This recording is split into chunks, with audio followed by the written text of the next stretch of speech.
As someone who has been keeping up with both characters, done a lot of armchair theory crafting, and has essentially joined both devoted subreddits, I can say in this video I will be helping you decide whether you should roll for the mommy or the little brat. Kafka is a very strong damage over time character. She puts dots onto the enemy, she's able to detonate dots on the enemy. Every character that has a dot in their kit is able to utilize or work well with Kafka because they will provide the dots that Kafka can then proc.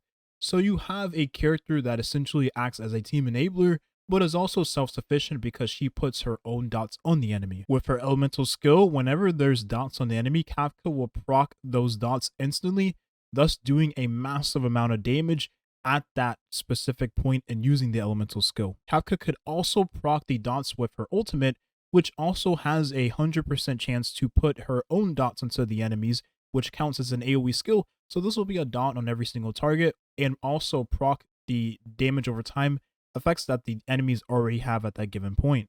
Kafka also has a follow-up attack that puts a dot on the enemy whenever one of your allies uses a basic attack on that enemy. So it's very good for any bossing stages. So we went over Kafka's kit, now let's talk about a couple of things. First of all, damage over time, or dots for short, can't crit. So you can't utilize crits on a character like Kafka more so than using attack percent, which provides more damage to damage over time than crit would. Crit is also harder to get, so it's not very beneficial to have it on a character like Kafka. And if you take into consideration you don't get any crit from her traces, you're going to spend a lot of stats going towards crit when you could be using it towards attack, which would increase her damage overall versus crit just increasing her crit rate and crit damage. Now, with that being said, since she is a character that is able to utilize attack percent and doesn't have to build any crit stats whatsoever, she's very free to play friendly. Free to play friendly in the sense of you only really needing to get the main stats of relics in order to build the character. Once you have the main stats and you have a couple of speed substats, then you can use the character without having to necessarily farm for the character more. Thus, she is a character that is able to work with lower investments. As said early in the video, Kafka works very well with any dot-based character. So a character like Sampo that is able to apply his own dots on the enemy, also able to boost the dot damage of Kafka with his ultimate, which increases the vulnerability of the damage over time effects the enemies take, is able to work really well with a character like Kafka. Serval also works with Kafka because not only does Serval apply her own shock to the enemy, which is different from the shock that Kafka applies, so you can have two instances of the different shock effects that both of the characters provide onto the enemy, and Kafka is still able to proc both shocks, thus dealing more damage whenever Kafka procs with the elemental skill or ultimate. So Serval is a character that works pretty well with Kafka, and she's also lightning element, which means if you're using Kafka anyways, you'll find in your best interest to use a character like Serval when that enemy has lightning weaknesses. And a character like Luca is also pretty good. Luca increases the vulnerability that the enemy takes with damage over time, just like Sampo. So you have a character that is able to be utilized with Kafka also.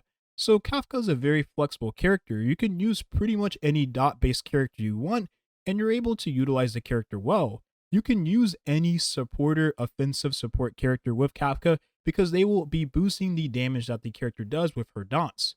Let me explain. A character like Asta comes to mind. Asta increases the attack percent of the allies, and she also increases the speed of the allies as well, which is everything you want in a dot-based team.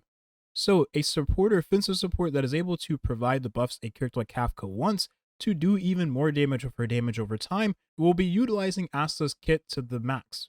But as I said before, you can use any Harmony character. So that makes Kafka even more free to play friendly because you can just use what you have on your account. So Kafka is a character that is hard to pass up.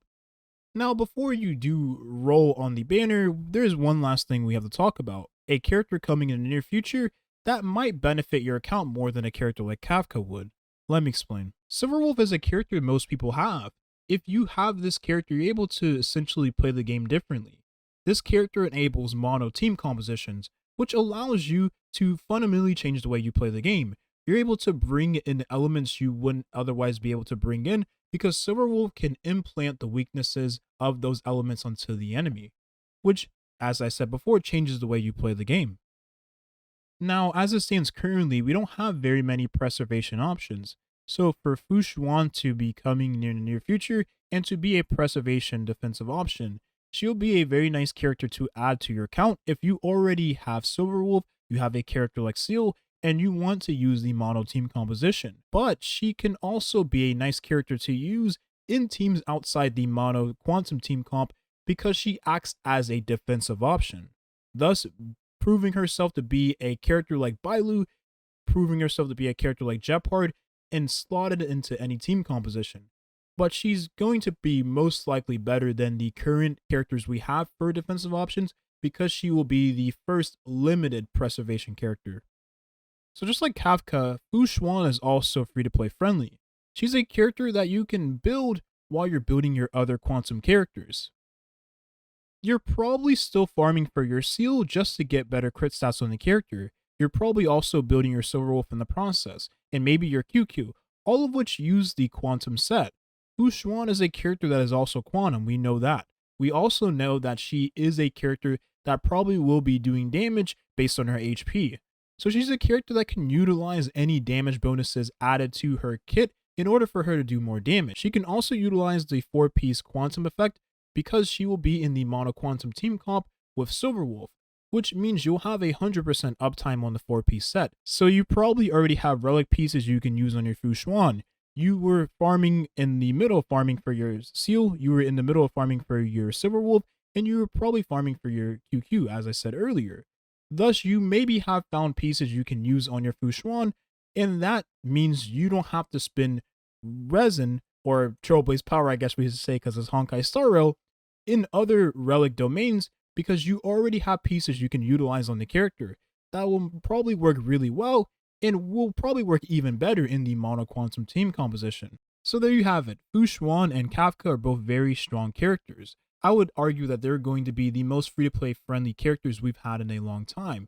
Kafka being the most free-to-play friendly character currently, and Fu Xuan looking to be the next free-to-play friendly character we'll have coming in the near future. And the reason I say that is because she is a quantum character, she is a preservation character, and she is a character that you probably already have relics for.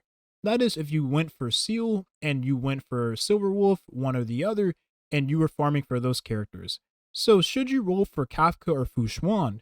Well, ideally you should look at what you have in your account. If you're able to utilize any of the offensive supports you have on your account with Kafka, or maybe you have Eidolon 6 for all of your dot-based characters, then you could utilize a character like Kafka more. But if you're a fan of mono quantum, or maybe you need a defensive option, then you can utilize a character like Fu Xuan more than a character like Kafka. Let me know which character you're going to be rolling for. That's very important to me because it helps me make future videos. And I will see you all in the next video. Have a good rest of your day.